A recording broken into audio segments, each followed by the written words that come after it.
Hello, hello, hello! Welcome to Marine Mumbles, the YouTube channel run by me, Elizabeth. I am a marine biologist who also loves to do some scientific art, and today I am super excited because I'm getting the paints back out and painting some marine creatures for the first time in quite a while. And yes, I am one of those people that keeps a messy paint palette, but we're going to need lots of colours today because today we are painting this incredible creature, the devil crab.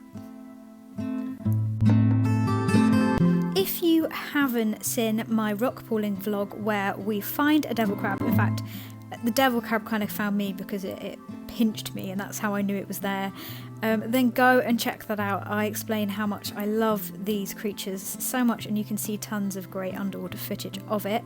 But we're going to talk a bit more in this video today about how much I love this species, these tiny, aggressive, awesome crabs. There's a reason they're called the devil crab, because they have these gorgeous red eyes, which you'll see later on, but also because they will attack anyone and anything, and I love something that's small and feisty. So today I'm going to be walking you through how I kind of paint. I'm not used to doing background, so I just paint a background in lightly. Usually my paintings are just the species with no background, but it's something that I've been working towards over the last year, and you can see that in my other art videos where I've painted other things like kelp beds for practice. So when I was painting this, the first crab claw was kind of experimental. I've painted lots of devil crabs before, but they're one of the most complicated things to paint, with lots of textures, lots of colours and lots of layers that you need. So this was kind of my mess around claw, just trying to work out where I wanted to put the paint, where I wanted to put the colours, and yeah, this side of the crab was my practice side, but the trick is to kind of match the sides to make sure that you just don't have one side of a crab that doesn't look too great, but I think it turned out fine.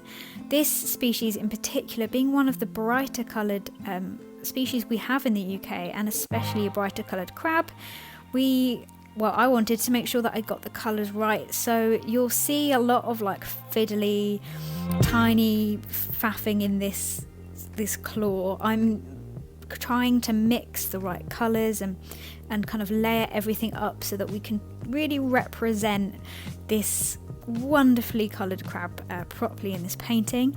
And then when we got onto the other half of the side, I've kind of got some of the colours that I definitely want to use, and things move a lot quicker paced. But I just love painting marine creatures that are so beautiful as this, but also with lots of colours and ones that are quite difficult to paint, because you just get to witness them so much more when you paint. You are observing the colours and seeing every micro detail on that crab to make sure that you're painting it exactly how it is, with, you know, that wonderful bit of artistic license where you can just pour your love of the creature onto the page, which, bearing in mind I think this is probably my favourite creature ever, there was a lot of love going into this painting, and I was having a really, really good time. Now the reason there's a big crab and a little crab underneath is because this is actually the mating season for this type of crab, and this crab is mate guarding. So they're mate guarding to make sure that when the crabs are ready to breed, that their partner is there and that no one else kind of sneaks in at the last moment. The reason they have to kind of guard them, and when I say ready, is because crabs can only molt when they shed their shell, because they're completely covered in a really, really hard shell surface, and you need to wait until they remove their shell and they become soft, and they spend a couple of days getting bigger, growing and regrowing their shell.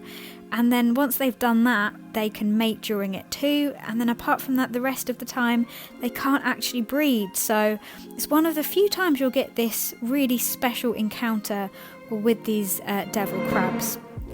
And now I started to kind of, after I got the base layer down, go and work in the texture, the dots that they have, you know, the multicoloured purples and blues and reds, and kind of paint some of the things in that are a lot darker, so that I knew how dark to make them relative to the rest of them, and they have these really dark tips to their claws, which I think just is an amazingly awesome contrast with the bright blue and sometimes bright red points of their claws too.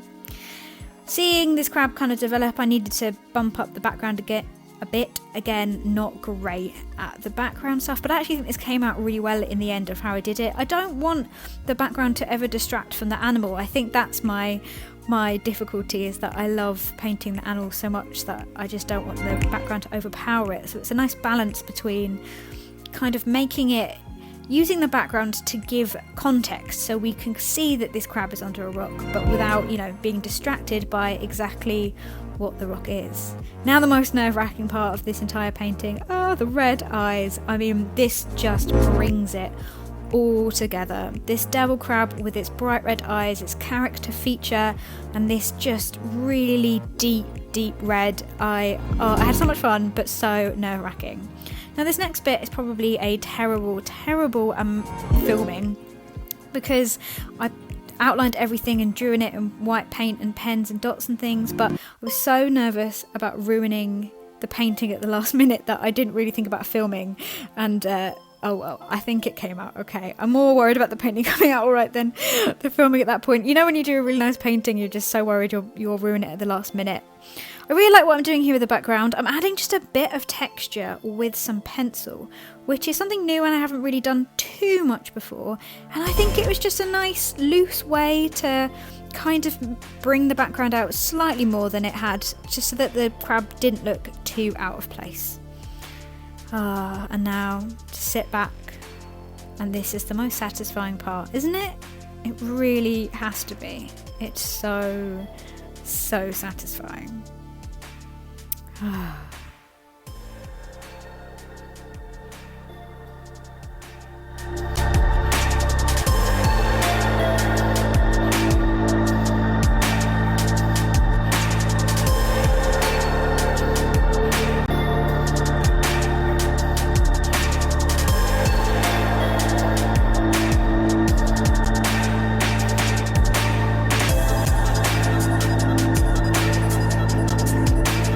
I am unbelievably thrilled with this painting. Not only did I have a wonderful couple of hours painting it, but I just love that my artistic impression of a crab has just come to life and is on the page, and I get to look at this beautiful creature. But if you guys want to look at it, this is actually available on my Etsy store, which I will link below, and you can go pick up a print of this painting there.